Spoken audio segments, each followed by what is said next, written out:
Thank you so much, Michelle. Next, we have Jim O'Heir.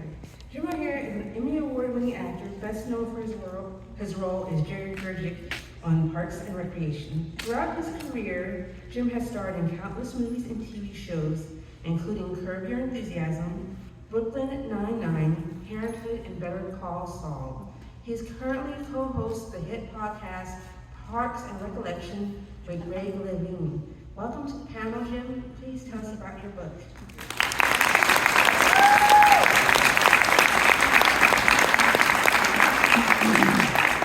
Hi, everybody. Thank you for being here. I have to, I'm going to just do a blanket apology right now to all librarians because I'm loud and I'm obnoxious, and you mostly have hated me throughout my life in school. That being said, until freshman year of high school, and I met Mrs. DeBoer, and she kept my ass in check for 4 years. So librarians are the best. And I also want to thank these other authors. I bow down to you, what you do. My world has been, for many, many years, I just turned 104, so my life has been mostly TV, film, and theater. I feel very comfortable in those worlds. There's very little that surprises me anymore just because I've been doing it for so long. And then this book thing happens. Holy crap, it's a whole other, it's crazy what goes on. I didn't know how it got made. I didn't know how there's bidding wars. There's like all this crazy stuff that I did not know about. And it's been... I mean, I had one little offer. I don't know.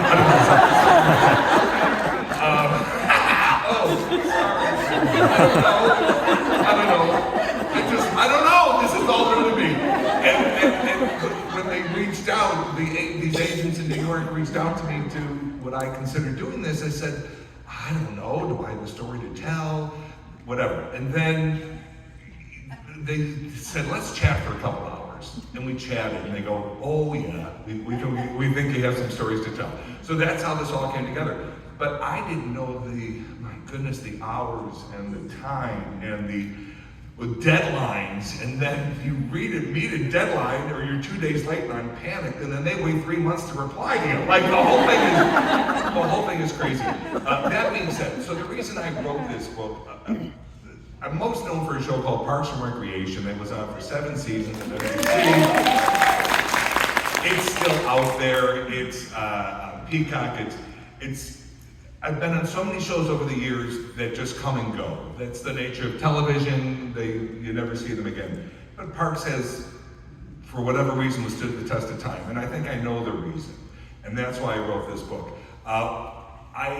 You see the late night talk shows and you hear this one go, oh, we're like a big happy family. And I'm sitting at home going, you're a liar. I was on your show, nobody was talking to anybody. Everybody was pissed that this one got this and this one didn't get this. It's a lot of BS, but I know it's showbiz.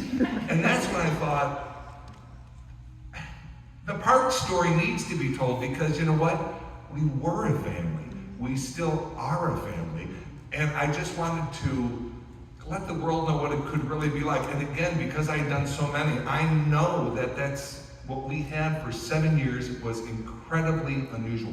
To this day, we have this thing called the Parks Family Text. We are still in each other's lives all the time. It was just a special, special place. So that's why that was my impetus, because when people were asking, what am I going to write about the show? And there's also stories about my life, because I've been on, there's like a great James Spader story, like I've been around, you know what I'm saying? And so I tell a lot of personal stories too about other shows I've been on, but it's mostly about Parks. But I just need people to know that the love they see when they watch this show was what was happening. It was what was happening in the real world. And to the point where even when this all was happening, I felt like I didn't have to get anyone's permission to write this book, but I felt like I needed the two co-creators, Mike Schur and Greg Daniels, and I needed Amy Poehler's approval. And approval is kind of I guess that's the right word. I felt I needed their approval because I don't know, I'm 10 years older than Amy, she was the mother on the set, and these guys who created the show were just so good to all of us at all times. And of course I reached out to them, and Amy immediately was like, make your money, Jim, do your thing. and everybody was totally on board. So I'll share one story, and this will give you a feel for what this show was like. So after 7 seasons, it's kind of a big deal, and it was thankfully very successful. Time Magazine called it a show of the decade. I mean, it was really this gift that we were all given. And so when it comes time, the word is out, we're going to wrap it up, and then there's all sorts of publicity around it, And Entertainment Weekly got the big cover. They're going to get the big cover story of all of us wrapping it up. So they're following us around. So I'm in my trailer one day, and my publicist calls, and he said, I have some not great news. What's that? He said, Entertainment Weekly is not going to put you in, one of the other actors on the show, her name is Retta, who played Donna Ego on the show. You and Retta aren't going to be on the cover with the rest of the cast. What are you talking about? I've been in every single episode, 125 episodes. And he said, we know, we have been back and forth with everybody. They feel it's going to be too busy because there were 8 of us, and it's going to be too busy of a cover. And it was rough to hear. That was very rough to hear.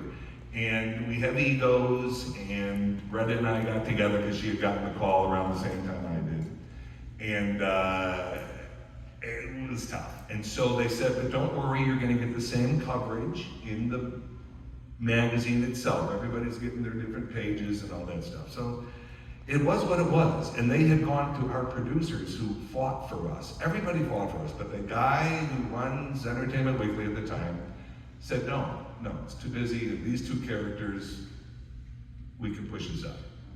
So the day comes to shoot this actually a lot of stuff. They built sets on our set for these shoots. They built like jail cells. And it's a shame because it would have been such a fun day. But for me and Reddit, it had this pall over it because we weren't going to be part of the big thing. And I'd never been on a magazine cover. I wanted that, damn it, I wanted that. So whatever, the day goes on, we're all shooting together because all of our stuff were inside the magazine, we're all shooting it. And then somebody said, okay, we're moving over to the other set for the cover. And I said to Retta, let's just hang in my trailer because I don't want to be around for this. And I know that's petty, maybe, but I was sad and hurt.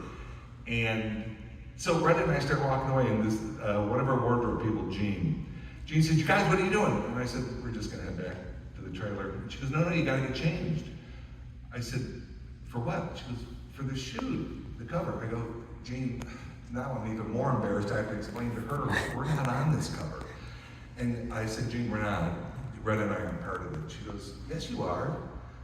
I go, Jean, we are not. We are not on the cover. We're not doing the cover shoot. And she looked at me and she had tears in her eyes. And she goes, yes, you are. She goes, go in your trailer, your shirts are there. Because they wanted us all in white shirts. I truly did not know what was happening. But okay, Jean's telling me, I know she's not gonna embarrass us. I'm like, yeah, we get these white shirts and show up and no, get away. So Red and I, we go and then we do the cover. We do the cover with everybody. And it was great and wild and I don't know what's happening. And then I found out what happened. And this is why this book needs to be shared, stories about these kind of people. So the day began, Entertainment Weekly showed up. And Amy Poehler is the star of our show. She's what's called the #1 on the call sheet. She's the big wig. And a show is, the feel of a show, is the nature of a show, the environment on set is controlled by, in my opinion, 2 people. The showrunner, which is usually the creator of the show, and the #1 on the call sheet. So there's been some actors who are #1 who are a-holes, and they do what they do, and it sets a tone that is just not great. Well, Amy was not that person. She's just the opposite. So apparently, when they got there, they went to Amy's trailer and sat down to show her what was going to happen that day. And we're gonna do this, we're gonna do this, we're gonna do this, and then we're gonna do the cover. And they're showing her all the, they do layouts so you can see what it's all gonna look like. And Amy looked and she said, they showed her the cover and she said, where's Jim and Retta? And they said, oh, it's just too busy, it's gonna be too busy, but they're getting full coverage in the thing. And she goes, so they're not on the cover? And they said, well, no, but again, and she goes, no, then I'm not on the cover either. That's Amy Poehler. And that, it didn't help Amy Poehler to have me and Retta on that cover. You know what I mean? That doesn't help her career. It doesn't, she did it because it was right. She did it because she's a good person and it was the right thing to do. And so that, in this book, are all kinds of stories about these amazing people who I had the gift of working with and are still my dear friends to this day. Some people are like, well, hey, you give the dirt in this book? I don't have the dirt.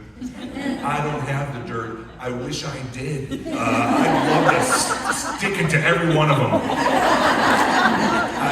That Chris Pratt guy. Oh, I'm a big movie star. Oh boy, go to hell, you.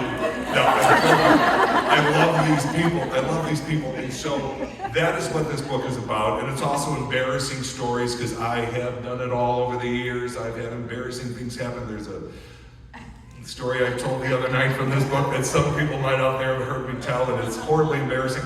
But it's been really fun and exciting and terrifying. And I don't feel I'm worthy to be in the presence of these kind of people who are just know what they're doing. I don't know what I'm doing, but I can tell a story. And so what they did was they were smart. They gave me a ghostwriter. And I thought, well, he'll do most of the work. Well, that's not how that works either. Then I have to rewrite what he wrote. It's a whole thing. But anyway, so I guess what I just want to say is I love those people, and this book is a love letter to Parks and Recreation. It is from my heart.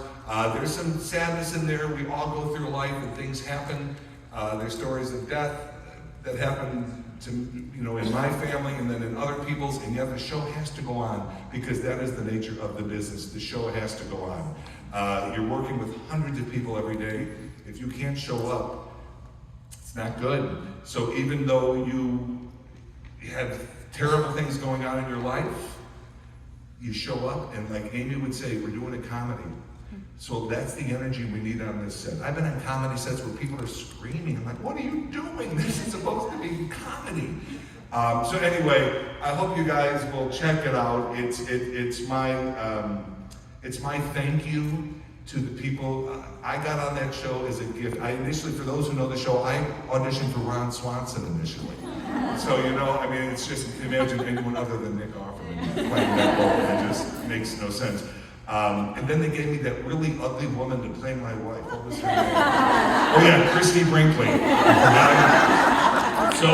I've been through it all, you guys. I've been through the hard times. And they gave that character a huge penis. So really, and life and art a lot of times. Thank you for what you do.